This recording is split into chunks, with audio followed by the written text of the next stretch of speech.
Il est 8h30 heure de Jérusalem, 7h30 heure de Paris. C'est l'heure de la revue de la presse et des médias israéliens de ce vendredi matin, à la veille de Pessah. Nous sommes donc effectivement à quelques heures de la soirée du Seder.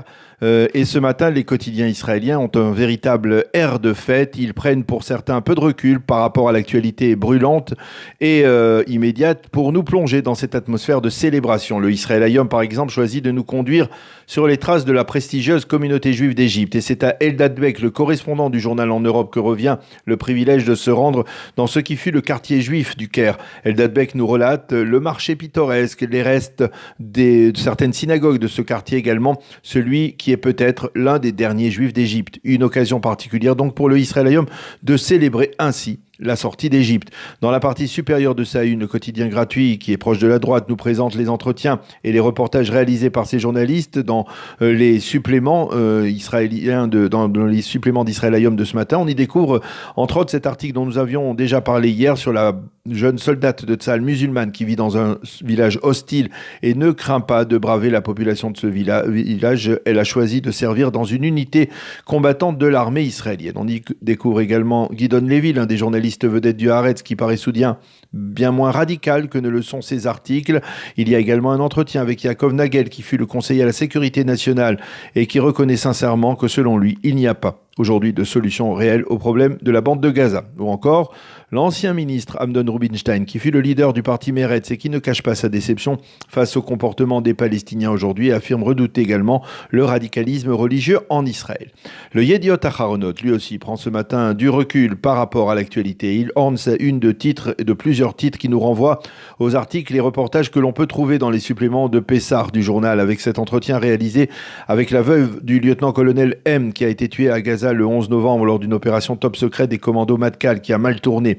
Le journal nous donne également des nouvelles de la chanteuse Miri Messika, de la vedette israélienne de tennis Shahar Peer, qui s'apprête d'ailleurs à devenir maman, et il mentionne sur une partie importante de sa une l'hommage qui sera fait à un officier de Tsahal qui mérite amplement d'être qualifié de lieutenant-colonel du courage. Il s'agit de Shai Simantov, qui a été grièvement blessé lors de l'opération Bordure Protectrice à Gaza en 2014, qui a combattu de toutes ses forces pour survivre et qui, après avoir vaincu, a décidé de réintégrer les grands de Tsahal. Le lieutenant-colonel Shai Simantov sera le soir du Yom Ha'atzmaut l'un des Israéliens qui allumeront une torche à la gloire de l'État d'Israël. Et ce matin, c'est l'ancien chef d'état-major de Tsahal en personne, le général Gadi Eisenkot, qui lui rend hommage en affirmant dans un éditorial émouvant, Shai est la personnification de la doctrine de Tsahal qui consiste à dire « Acharai, après moi », et donc de partir au combat à la tête de ses troupes.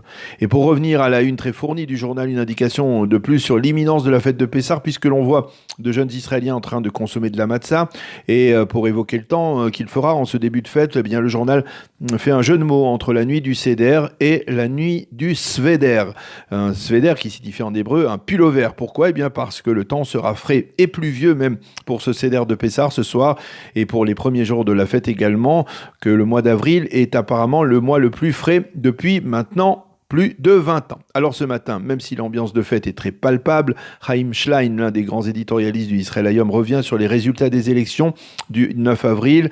Et dans son édito, il écrit « Les résultats des élections sont en particulier l'expression de la victoire de la droite sur ce qu'il appelle les médias de gauche. Les militants du Likoud qui ont fêté cette victoire ce mardi au Binyané Haouma à Jérusalem ont compris que Bleu-Blanc était avant tout une invention des médias qui a voulu promouvoir son slogan « Tout sauf Bibi » en 3 dimensions et de constater que pour cette presse de gauche, eh bien c'est comme s'il n'y avait pas eu aujourd'hui d'élection.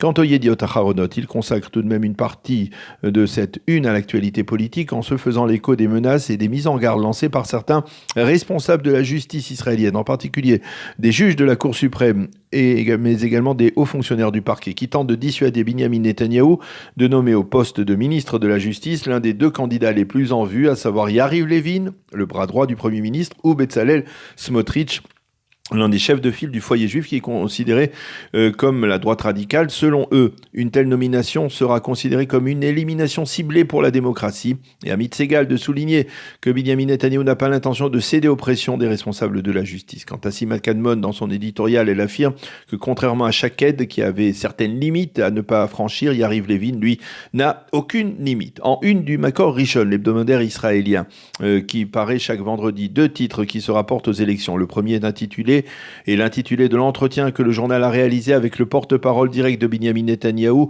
Yonatan Ulrich, qui reconnaît qu'au soir des élections, le sentiment dominant, en tout cas au début de la soirée, était que Binyamin Netanyahou avait perdu ces élections. Ce n'est que par la suite, dans la soirée, que Binyamin Netanyahou a compris qu'il l'avait emporté et de révéler qu'il ne fait aucun doute qu'il n'y aura pas de gouvernement d'union nationale.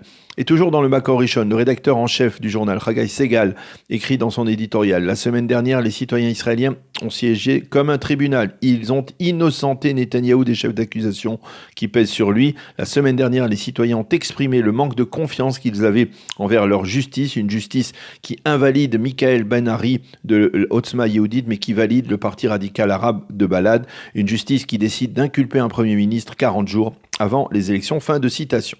Le Maariv, lui, mentionne en manchette une information étonnante et importante que le quotidien aurait recueillie auprès d'un officiel au sein du régime syrien.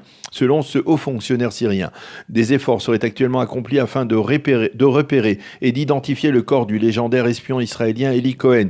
Selon lui, la dépouille mortelle d'Eli Cohen aurait été dissimulée sur ordre de Hafez el-Assad dans une grotte dans la région de Latakia en Syrie.